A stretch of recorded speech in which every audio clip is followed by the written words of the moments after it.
Welcome back, Chappelle. All right, welcome back to it. Let's go ahead and jump right in where we left off in class. We were talking about the lead up to a big, bad English war, right? So we were talking about in class, really focusing in on Charles I, right? We talked about Charles I, the son of James I and VI, the rise of these Stuart monarchs who think that they're absolutists. So much so that they think that they're better and above the parliament. They think that they can dissolve the parliament whenever they feel like.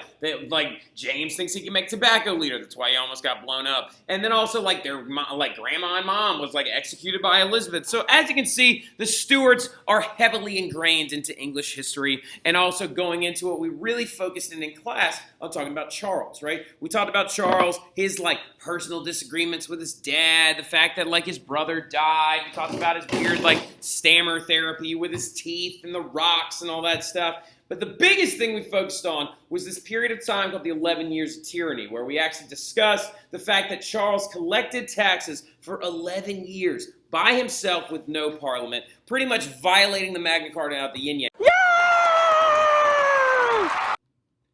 Exactly. So the big thing going into it, though, you also have to understand, is that this is going to generate a lot of hatred of him by the people. That means the House of Commons is going to dislike him. That's why when this rebellion breaks out and he is forced to bring long parliament back, or parliament back for a longer period of time, hence long parliament, whenever he's forced to do that, they arrest one of his best friends, have him executed, and then there's this whole fallout and argument with his wife and stuff like that. And his wife's, you better go down there and you better arrest those 5 leaders of parliament and you better have them tried and executed for executing your friend.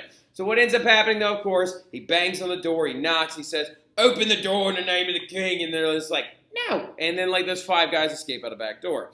Now, what's really important, though, is going forward, is that Charles is then going to run away and raise an army. He's going to go into northern England and create himself an army out of rich people, because those are the people that like him, right? Notice what I just said. Charles is going to recruit an army out of rich people, because those are the people that like him, right? Most people in England don't like him. They dislike him heavily, okay? Now, the big thing about it, though, is getting into it a little bit further, the Parliament is going to raise their own army as well. So what do we have on our hands right now? If we've got one side of the country has an army and it's a bunch of wealthy guys, and then the Parliament has an army of common people, we've got 2 armies that don't like each other in the same country, so we're going to have an English Civil War on our hands, right? So the English Civil War is going to last from 1642 to 1651.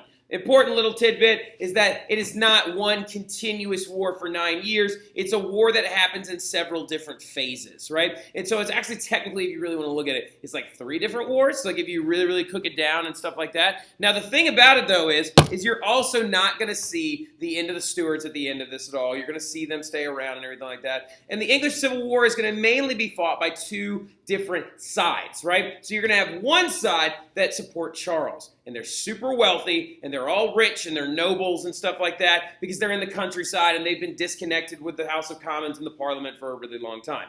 You're then going to have the parliamentarian army, who's going to be a bunch of but poorer common people, right? So looking at it, though, they also have names. So just like in our Civil War, the North was called the Union, the South was called the Confederacy, and also there were nicknames given to each other by the opposite sides, right? You had the, you had the Confederacy called the Union Army Yankees, and then of course the Union Army called the Southern Army Rebels, right? So similar kind of thing right here. We've got the Charles supporters on one side and the parliamentarians on the other, right? So the thing about it is, though, is the Charles supporters were often referred to as Cavaliers, right? That was an insult from this side. They were insulting them, basically calling them rich foreigners, but after the Spanish word, caballerosos, right? So now, looking at this, the Cavaliers called these people Roundheads, mostly due to their, meager demeanor, poorer demeanor, and also possibly because of their helmet, or possibly because of the fact that apparently Roundhead drummer boys, as well as some of their younger recruits, had to shave their hair to avoid lice, right? So looking at the differences between the two, you can also easily spot a Cavalier. If you see a picture on your test pop up of a Cavalier, you'll know it's a Cavalier when you see one because of 3 different things. 1, because of their very luxurious long hair, because they had the money to take care of it, right? 2, their very well-groomed mustache, right? So and then 3, an ostrich feather in their hair was almost always an indicator of a cavalier because ostrich were foreign birds from Africa, and due to the transatlantic trade, they're now making their way into Europe, and since these feathers are now available, they're very expensive, and so rich people would stick them in their hats, right? So, like, that's a cavalier for you. The Roundheads, on the other hand, look something more like this, looking like they're wearing a round sports helmet, carrying a sword and a gun, and doing their darndest, right? Now, the thing about it, though, looking at it, is out of these two sides, which do you think is going to win in the long run? Now, I know a lot of you are like, well, probably the Charles supporters, right? Because he is the king, and he has a lot of money, and these people have a lot of money, so I feel like they'll definitely probably end up winning. Well, funny enough, a lot of it comes down to the Roundhead leader, okay? The guy who's leading the Roundheads is a guy that's been in Parliament for quite some time, who's uber Puritan. Jot that down. He is extremely Puritan. His name is Oliver Cromwell, right? Now, Oliver Cromwell is one of the most, like, distasteful people in all of European history to a lot of people because of his non-liking of anything fun, because of the fact that he basically made England have no king for like 20 years or 30 years. Now, looking into it, though, he is their leader. He is super Puritan. You can tell by the white collar that he has, like, sitting over top of his armor, and also because of his, like, non-affluent, non-wealthy demeanor, right? So, and look. So going into it, though, Oliver Cromwell, though, is a very good military tactician, and he's a very good military strategist. So, he leads the Roundheads at multiple different battles, those including Edge Hill and the Battle of Naseby, and in the long run, he helps lead the Roundheads to victory, right? Which is very surprising, I know. But the big thing that ends up happening is the Parliamentarian army beats the Cavaliers in battle, and after this is all said and done, what ends up happening is that the Roundheads want to make Charles sign some new documents, further limiting his power and making him basically a king of this new subject idea of England, right? So going into it, though, Charles refused to give in to these demands and refused to sign these documents after the war was over. So the Parliament was forced to put him on trial. Right? So, like, the Parliament was forced to put him on trial, and he would actually be held accountable for treason to the country and be accused of several different, different things. And he found out his punishment while he was playing a game of chess one day. He was sitting there playing a game of chess with somebody, and someone came up to him and said, "Sir, they have voted on your punishment for betraying the country,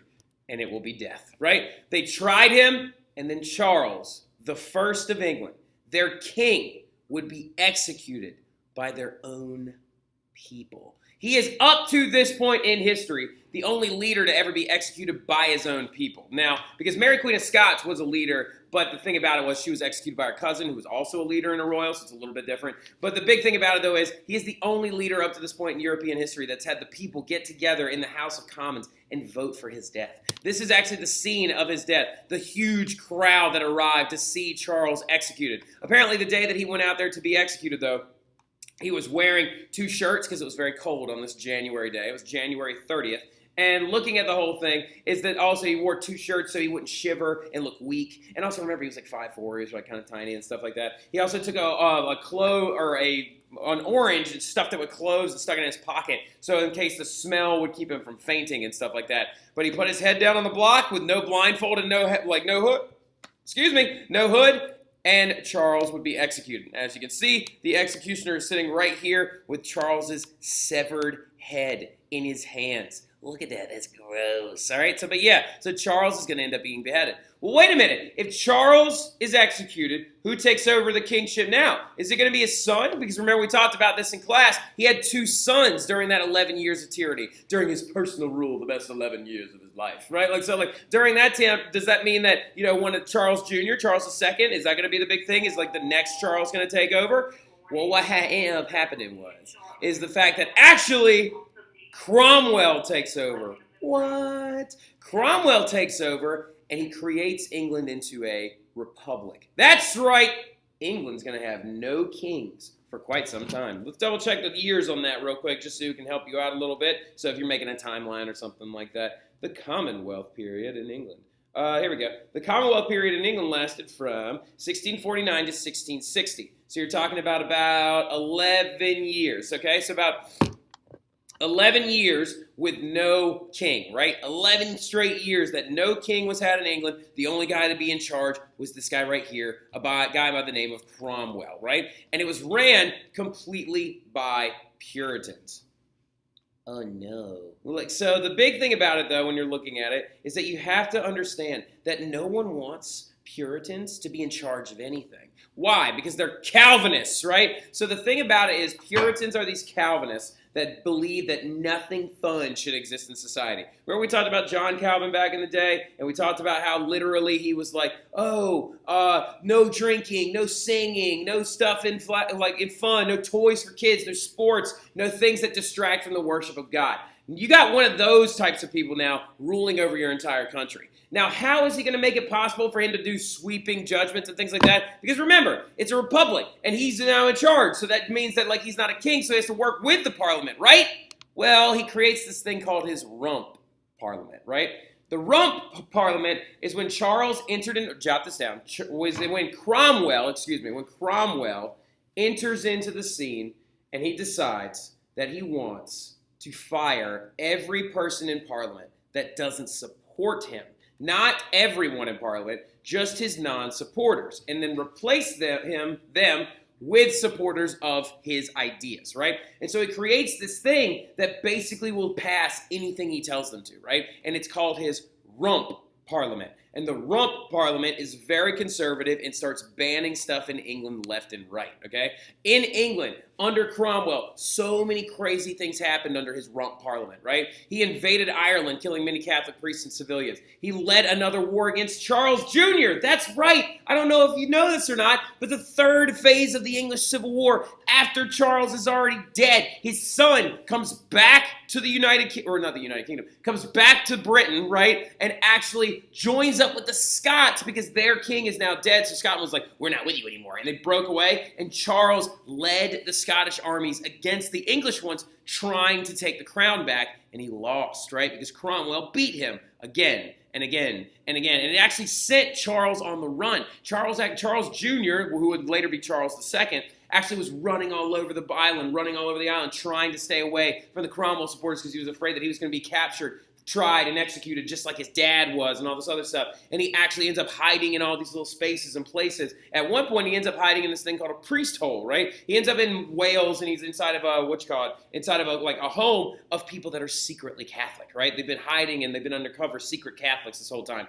And in these homes that were people that were secret Catholics, they actually had these things called priest holes, where they would actually hide Catholic priests and shuffle them through all these safe houses, right? He hid in one of those priest holes with a Catholic priest, Charles II did, or Charles Jr., right? Charles Jr. is going to hide with a priest, talk to him, and start thinking he should be Catholic. Dun, dun, dun. So now you've got Cromwell fighting Charles Jr., and Charles Jr. is becoming a Catholic, and he's trying to take the crown back. And then Cromwell, on the flip side, is also canceling Christmas. Cromwell banned Christmas. He banned Halloween. He pushed the Navigation Acts on the colony, which helped lead to the American Revolution. He closed bars. He closed theaters. He fined people that didn't go to Mass. He banned sports. He banned toys for children. The dude is awful. Does anyone like Cromwell? No. No one likes Cromwell. Even the House of Commons are like, oh my God, we got rid of Charles I, killed him, and now we have this on our hands.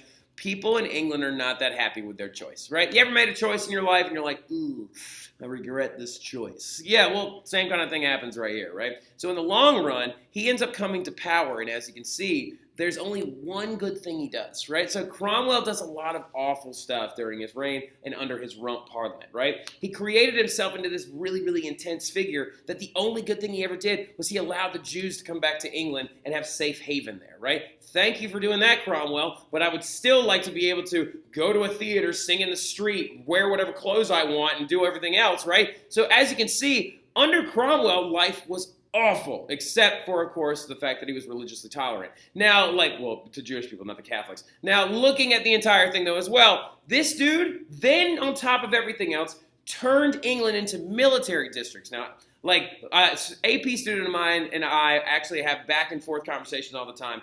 Was Cromwell more of a military dictator or an absolutist? Well, here's my thing.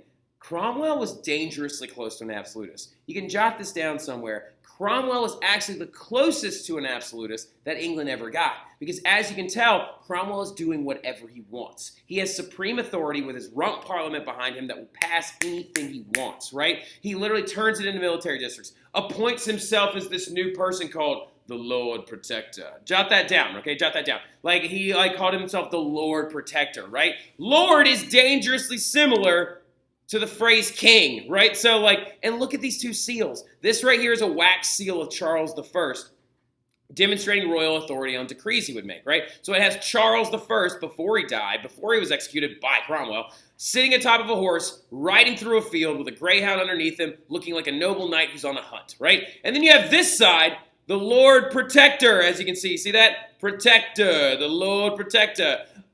Oliver Cromwell, as you can see, sitting on top of his horse that's just walking with no dog. These two symbols to me look pretty friggin' similar because Cromwell is just as bad as the kings that came before him. So when Cromwell dies in 1660, yeah, he tries to pass on rulership to his son, which is literally a monarchical thing, right? He tries to give rulership to his son, Richard Cromwell, and everybody's like, oh, heck no. And they decide to overthrow Cromwell's government completely and reinstate the Tudors. That's right, the English realized they made a bad choice and that they want to bring the Stuarts back, right? So after 11 years of not having a king, and after 11 years of not having theaters or bars or Christmas, or, well, they only canceled Christmas once, or Halloween for 11 years, or anything fun or awesome, because everybody in England realized they made a terrible decision, they decide to bring back Anglicanism in full force and also to bring the Stuarts back. So guess who becomes the new King of England?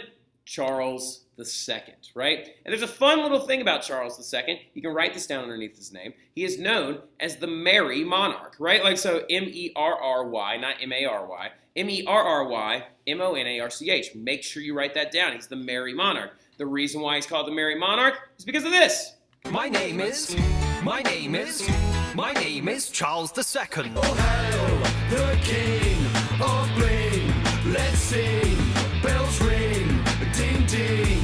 I'm the king who brought back partying. King Charles. Exactly, as you can understand from that really, really uncomfortable song. It's very, very goofy. He's the king that brought back partying, right? Now, but here's the thing. A lot of people don't know this, but he's secretly Catholic, right? So, he's actually, secretly Catholic deep down in his soul and stuff like that. Now, looking at the entire thing, that guy, Charles II, who comes back to power during the Restoration period, is the Charles Jr. that was fighting Cromwell trying to take the throne back. But everybody ends up disliking Cromwell so much by the end of the whole thing is that whenever he comes back to power, they decide actually Charles is going to take over. Funny enough as well, this is another little fun fact that's probably going to be on your test. The biggest thing that ends up happening is Cromwell, because the people of England disliked him so much, he had been buried dead for about a year and a half before actually Charles was inaugurated. Whenever Charles II was coronated and made King of England, this is what the English people did to Oliver Cromwell's head. All right? They decided to dig up Oliver Cromwell's dead body, and because they hated him so much for making everything not fun, they decided to take his decaying head and put it on a stick and parade through the streets of England with it and then mount it on the Tower Bridge in London, right? That right there is Oliver Cromwell's really, really gross 350-year-old preserved head. How nasty is that? So Oliver Cromwell was so annoying that they decided to, put his head on a stick. And look, we still have his head. Isn't that super gross? The literal Cromwell Museum still has a copy, and we have the actual head still. That's super gross. Now, anyway, really, really quick. But yeah, nobody likes Cromwell because he didn't make anything fun, so they brought the Stuarts back during the Restoration period. We're going to leave off right there. I'll talk to you guys soon. Y'all have a good one.